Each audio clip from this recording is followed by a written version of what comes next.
सियासी मकासद के लिए पुरअमन एहतजाज करना, जलसे करना हर सियासी जमात का हक है, लेकिन अगर कोई सियासी जमात अपनी सियासत के लिए मुल्क की मईशत को ही नुकसान पहुंचाने की जिद्दोजहद शुरू कर दे तो ऐसी सियासत को क्या नाम दिया जा सकता है। पीटीआई ने इस रवायत का आगाज 2014 के धरनों से किया, जब यह कहा गया कि चीनी सदर शी जिनपिंग के इंतहाई अहम दौरे के बायस इस्लामाबाद की अहम शाहराहों पर धरना ना दिया जाए, मगर पीटीआई सीपेक जैसे गेम चेंजर मंसूबे की हसासियत को समझे बगैर धरने पर मुसर रही और चीनी सदर को अपना दौरा मुलतवी करना पड़ा। अगस्त 2022 में जब पाकिस्तान के दिवालिया होने की पेशगोइयां की जा रही थी, ज़र मुबादला के ज़खायर इस हद तक गिर चुके थे कि एक माह की दरामदात के लिए भी नाकाफी थे। उस नाजुक बोर्ड पर भी पीटीआई ने IMF प्रोग्राम को सबोताज करने की भरपूर कोशिश की। उस वक्त IMF से बेल आउट हासिल करने के लिए तमाम सख्त फैसले कर लिए गए। IMF एग्जीक्यूटिव बोर्ड पाकिस्तान का केस सुनने के लिए तैयार था।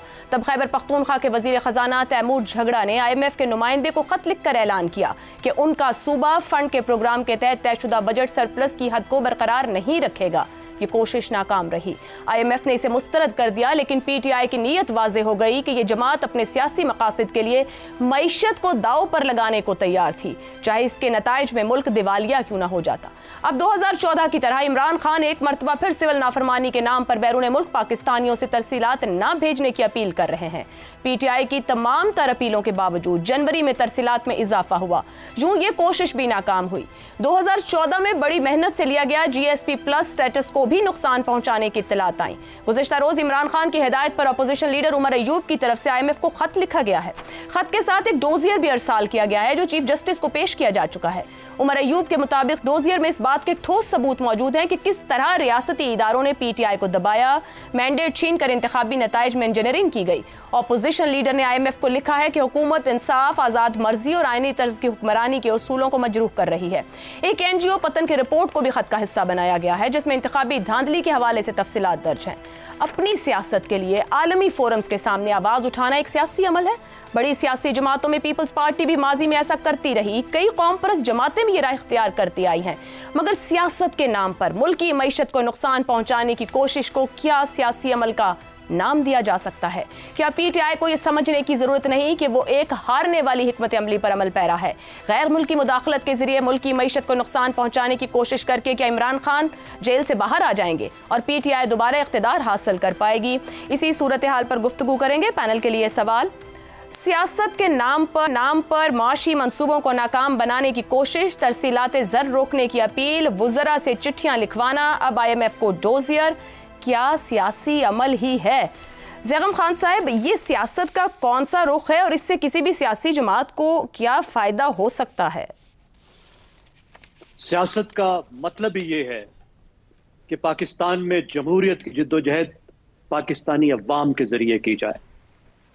अगर अवाम को अपना हक हुक्मरानी लेना है तो उन्हें खुद खड़ा होना होगा।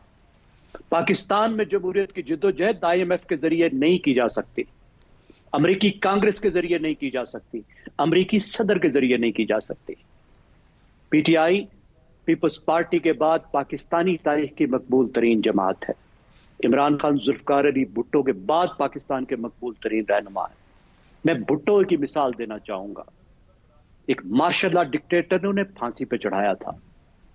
वो जेल की काल कोठड़ी में रहे और जब वो जेल की काल कोठड़ी में फांसी चढ़ने का इंतजार कर रहे थे, उन्होंने किसी गैर मुल्क की ताकत को आवाज नहीं दी, किसी गैर मुल्की बैनुल अक़वामी इदारे को, माशी इदारे को आवाज नहीं दी।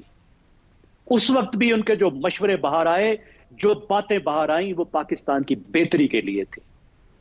इमरान खान को एक इतने बड़े लीडर से, उसकी मिसाल से कुछ सीखना चाहिए और उससे पहले पीटीआई को कुछ सीखना चाहिए। मैं तो एक इस बात पे हैरान होता हूं कि हमारे इतने बड़े बड़े लीडर हैं, इनको इन इदारों के बारे में कोई बेसिक बात बताने वाला नहीं है। मतलब मुझे अपनी एलीट की कुछ समझ नहीं आती। अब आप देखिए, IMF का मैंडेट ही नहीं है, बिल्कुल उसका मैंडेट है माशी इस्तेहकाम।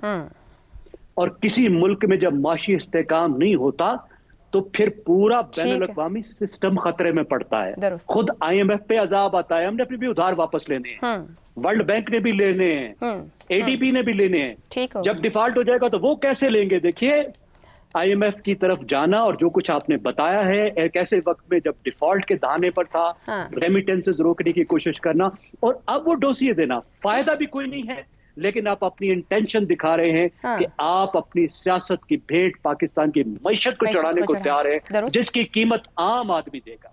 बिल्कुल, तमाम ही लोगों को देना पड़ेगी। रजा रूमी साहब, साजिशी मफरूजा कहें या हकीकत, 2014 लगा कि सीपैक मंसूबों के जरिए मईशत बेहतर होगी, धरना दे दिया, उसके बाद 2022 ख्वाहिश के बावजूद पाकिस्तान श्रीलंका ना बन सका, डिफॉल्ट करवाने के लिए अब IMF को डोजियर भिजवाए जा रहे हैं।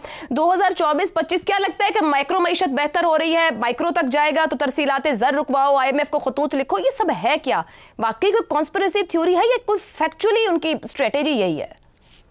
देखिए, ये स्ट्रेटजी है, हिकमत अमली है, और इसके ऊपर वो कारबंद है। ये पहली बार तो नहीं हो रहा। आपको याद है कि जब शौकत तरीन साहब और खैबर पख्तूनख्वा के जो वजीर खजाना थे, वो उनकी गुफ्तगू लीक हुई थी, फिर वो बाद में ख़त भी लिखे गए थे, और ये 2022 की बात है कि IMF से कहा जाए कि हम के सूबा जो है खैबर पख्तूनख्वा ताउन नहीं करेगा और वो प्रोग्राम जो है वो उसको मुअत्तल हो जाए या क्रैश कर जाए। देखिए, ये हिकमत अमली रही है कि अगर माशी क्रैश होगा, दिवालियापन होगा, तो फिर निज़ाम जो है कोट अनकोट घुटने टेकने पर मजबूर होकर इमरान खान को वापस मसनद इक़्तिदार में बिठा देगा।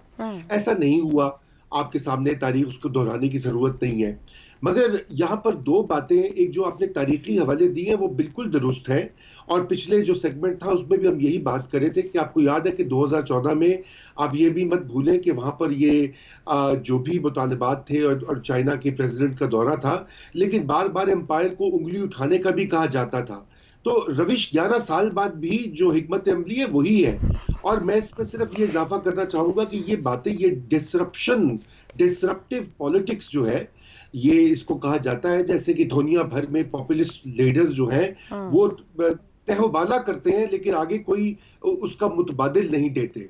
इस डिसरप्शन की भी जो आर्किटेक्ट्स थे, खान साहब तो हैं सो हैं उसके एक, लेकिन वो जो आर्किटेक्ट्स हैं उनको भी याद करना चाहिए। उस वक्त के जनरल जहीरुल इस्लाम जो कि पूरे 2014 के करता धरता थे, और उस वक्त के जो आर्मी चीफ, और उसके बाद भी जो DGISI थे जनरल फैज हमीद और जनरल पाशा उससे पहले, उन सब का जिक्र इसलिए जरूरी है, अगरचे कि ये सब चीजें मालूम है नाज़रीन को, लेकिन जिक्र जरूरी है कि ये तरीक़ेकार भी तो सिखाए उन्होंने खान साहब को। देखिए, ट्रेनिंग उन्होंने याद कर ली है सबक की तरह।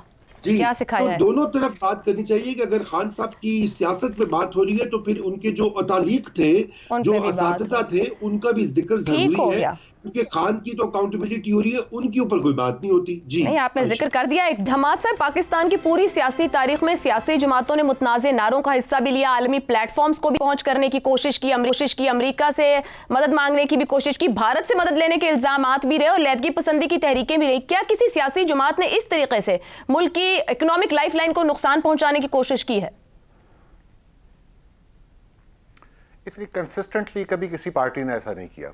सियासी भी जो आपने हवाले दिए, वो कोई एक बात आ जाती है, कोई दूसरी बात आ जाती है, लेकिन एक तरतीब से और एक तंजीम के साथ, और साल हा साल, जैसे आप 2014 की बात कर रहे हैं तो 2014 से अब 10 साल गुजर गए ना, तो वो एक मुसलसल एक सिलसिला है कि जब भी मौका मिला, यानी जब भी हुकूमत से बाहर होती है ये पार्टी, तो वो कुछ ऐसे रुझानात हमारे सामने आ जाते हैं। एक मुसलसल एक तारीख़ है इसकी कि रियासत और सियासत का जो फ़र्क है वो इन्होंने मलहूज़ नहीं रखा। यानी हुकूमत वक्त एक चीज़ है और पाकिस्तान एक दूसरी चीज़ है। पाकिस्तान रियासत के तौर पर एक और चीज़ है। रियासत का हिस्सा क्या है? 25 करोड़ आवाम, और हुकूमत तो आपके सियासी मुखालफिन की है, उनके खिलाफ आप जो मर्जी कीजिए, जैसे कि सियासी जमातें करती हैं। लेकिन बहरहाल जब आप बिजली के बिल कहें जमा ना कराओ, तरसीलाते ज़र ना भेजिए, आप रेमिटेंसेस बंद कर दीजिए, यानी लोग अपने माँ बाप को पैसे ना भेजें, बच्चों को, बातें भी अजीब व गरीब हैं। वो सिविल नाफरमानी की तहरीकें चलाए, वो हर दूसरे दिन कह देते हैं बगैर किसी तैयारी के। यानी उनके दिमाग में ये बात है कि इस तरह अगर ये मुल्क को नुकसान पहुंचता है तो पहुंचे।